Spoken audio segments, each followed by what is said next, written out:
أعوذ بالله من الشيطان الرجيم. بسم الله الرحمن الرحيم.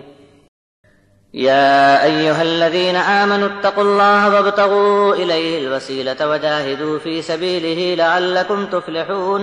إن الذين كفروا لو أن لهم ما في الأرض جميعا ومثله معه ليفتدوا به من عذاب يوم القيامة ما تقبل منهم ولهم عذاب أليم. يريدون أن يخرجوا من النار وما هم بخارجين منها ولهم عذاب مقيم.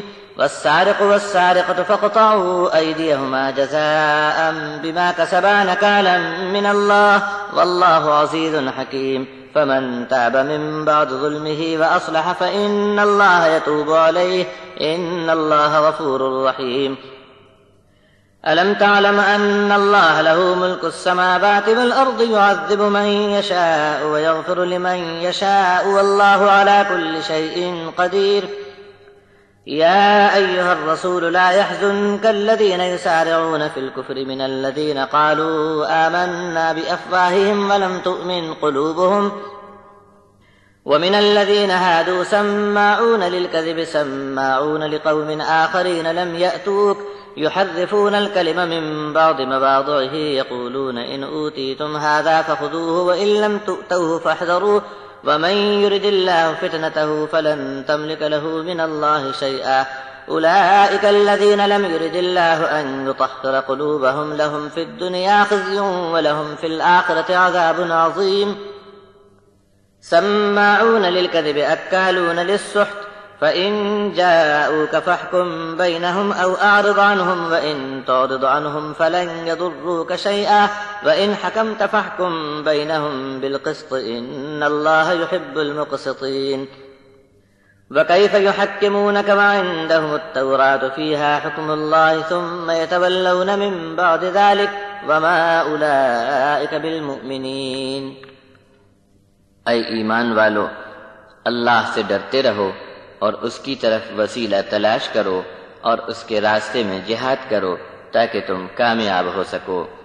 بے شک جو لوگ کافر ہیں اگر یہ لوگ عذاب سے چھوٹنے کے لیے زمین میں جو کچھ ہے سب کا سب چھڑوائی میں دے ڈالیں اور اتنا ہی اور بھی لے آئیں تب بھی قیامت کے دن عذاب سے چھٹکارے کے لیے قبول نہ کیا جائے گا اور ان کے لیے دردناک عذاب جاری رہے گا۔ ارادہ کریں گے کہ آگ سے نکل جائیں مگر کسی طرح بھی نہیں نکل سکیں گے اور ان پر ہر وقت قائم رہنے والا عذاب ہوگا۔ چوری کرنے والے اور چوری کرنے والی کے ہاتھ کاٹ دو، ان کے کرتوت کی یہی سزا مناسب ہے اور اللہ کی طرف سے دوسروں کے لیے عبرت کا ذریعہ بھی، اور اللہ تو بڑا غالب حکمت والا ہے۔ پھر جو بھی گناہ کے بعد توبہ کرے اور اپنے عمل درست کرے تو بے شک اللہ اس کی توبہ قبول فرمائے گا، بے شک اللہ بخشش کرنے والا مہربان ہے۔ کیا تم کو معلوم نہیں کہ آسمانوں اور زمین کی بادشاہی صرف اللہ کی ہے، جس کو چاہے سزا دے، جس کو چاہے معاف کر دے، اور اللہ تو ہر بات پر قدرت رکھتا ہے۔ اے پیغمبر، آپ کو ان لوگوں کے حالات غم میں نہ ڈالیں جو منہ سے کہتے ہیں ہم ایمان لائے اور ان کے دل ایمان نہیں لائے، جو کفر میں جا گھسنے میں بڑی تیزی بتاتے ہیں، اور ان کی حالت پر بھی غم نہ کرو جو یہودی بنے ہیں اور جھوٹ بات سنتے ہیں۔ دوسری قوم جو تمہارے پاس نہیں آتی اس کے لیے جاسوسی بھی کرتے ہیں، بات کو اس کے ٹھکانے سے ہٹا کر مطلب بدل ڈالتے ہیں، اور کہتے بھی ہیں کہ اگر تم کو یہ حکم ملے تو قبول رکھنا اور یہ نہ ملے تو حکم کو ٹال دینا۔ پھر اے نبی، اگر اللہ نے کسی کو فتنے میں پڑے رہنے دینے کا ارادہ کر لیا تو تم ہرگز کسی معاملے میں اس کو اللہ سے بچانے کا کوئی اختیار نہیں رکھتے۔